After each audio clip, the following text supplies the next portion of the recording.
সাল 2018। ঘটনার দিন আমি আমার রুমে বসে বসে টিভি দেখছিলাম। ঘড়িতে তখন রাত 9টা বাজে।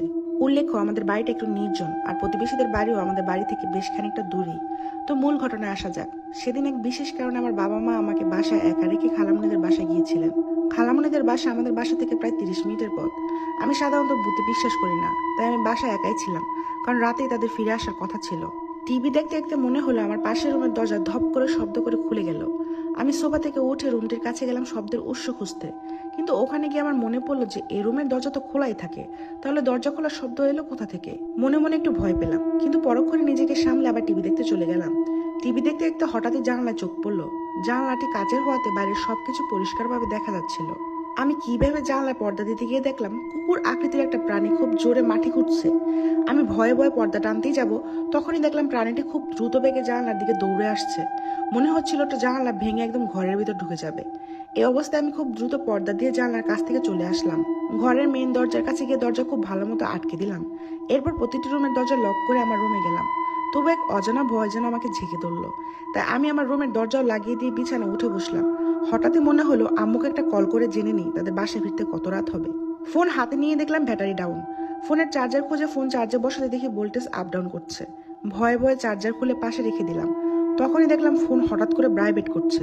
এটা দেখে নিজেকে সামলাতে পারলাম না, খুব জোরে একটা চিৎকার করে লাফ দিয়ে বিছানার এক কোণে গিয়ে গুটিসুটি হয়ে বসে রইলাম।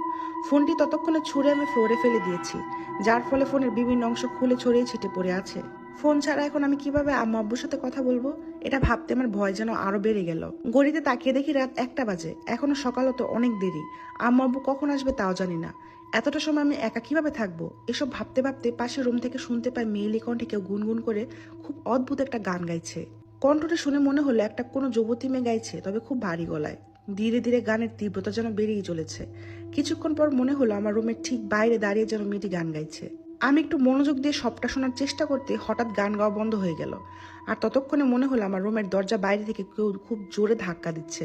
মনে হচ্ছে আরেকটু হলে দরজা ভেঙে পড়ে যাবে। এই অবস্থায় আমার সমগ্র শরীর ভয়ে শীতল হয়ে গেছে। মনে হচ্ছে আজ বোধহয় আর রক্ষী নেই। আজ রাতে আমার জন্য বোধহয় শেষ রাত। একটু পরে ভাবলাম যা কিছু হয়ে যাক, এত সহজে হার মানলে চলবে না।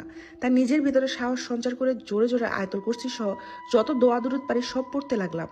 ভয়ে সব কেমন যেন এলোমেলো হয়ে যাচ্ছিল, সব মুখে যেন জড়তা চলে আসছিল। তবু পড়তে লাগলাম। বাইরে তখনও মনে হচ্ছিল কেউ প্রাণপণে আমার রুমে ঢোকার চেষ্টা চালিয়ে যাচ্ছে। এইভাবে কিছুক্ষণ অতিবাহিত হওয়ার পর আমি আর নিজেকে সাহস দিতে পারলাম না। ভয়ে কাঁপতে কাঁপতে অজ্ঞান হয়ে গেলাম। তারপর আর কিছুই মনে নেই। যখন জ্ঞান ফিরল তখন দেখলাম আমার বিছানাতে আমি শুয়ে আছি। পাশে আম্মু বসে অনবরত কান্না করছেন। আব্বু একটু দূরেই দাঁড়িয়ে আছেন। আমার জ্ঞান ফেরাতে তিনি আম্মুকে আমার কাছে আসতে